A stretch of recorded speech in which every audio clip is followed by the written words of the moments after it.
일본, 또 한국에 북한 미사일 정보 요청. 일본이 한국의 군사정보 공유를 해달라고 사정하는 이유. 좋아요와 구독 부탁드려요. 안녕하세요. 알기 쉽게입니다. 24일 지소미아 종료 이후 처음 발사된 북한 미사일에 대해서 일본 측이 한국보다 26분 먼저 발표했습니다. 일본 방위성이 북한이 탄도미사일을 발사한 것으로 보인다고 발표한 것은 오전 7시 10분, 한국 합참 발표는 26분 늦은 오전 7시 36분이었습니다.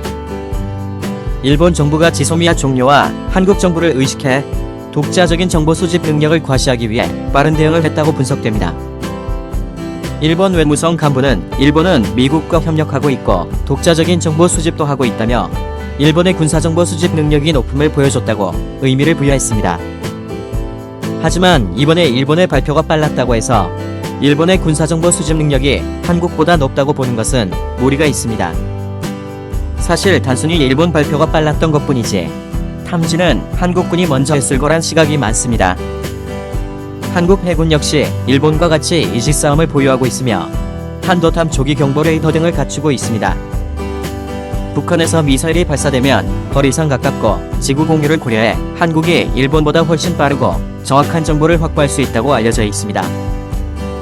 한국은 미국과 해당 정보를 공유하고 어느 정보 분석 작업을 진행한 후 정보를 공개하는데 일본이 북한 미사일 발사는 먼저 발표했지만 탄도미사일 연후와 고도, 거리, 발사 장소와 방향 등 구체적인 정보는 한국이 먼저 공개했습니다. 즉, 일본 발표는 알맹이 없는 정보였고 한국의 정보가 구체적인 정보였다고 할 수 있습니다. 일본이 한국과의 지소미아에 목매는 이유가 바로 여기에 있습니다. 일본은 한국과의 지소미아 종료에 따른 일본의 우려를 불식하기 위한 차원에서 발표를 서둘렀던 것으로 보입니다. 실제로 이번에도 일본이 북한의 발사체 관련 정보를 공유해달라고 한국에 요청해왔습니다. 한국 합참은 아직 11월까지 지소미아가 유효하기 때문에 일본이 관련 정보 공유를 요구함에 따라 정보를 공유할 것으로 밝혔습니다. 일본이 자신들의 정보력을 과시했지만 여전히 한국의 군 정보력을 필요로 하고 있다는 의미로 해석될 수 있습니다. 청와대 고위 관계자는 24일 북한 미사일과 관련해 일본이 제공한 정보는 단 한 검도 의미 있는 게 없고 분석에 활용한 적이 없다라고 발표합니다. 북한 미사일과 관련해 우리의 정보력이 월등히 앞서 있다는 자신감이고 지소미아가 없다고 우리에게 분리할 건 없다는 의미이기도 합니다. 지소미아 종료 관련하여 우리는 일본의 정보가 필요 없다는 것을 명확히 해버렸네요.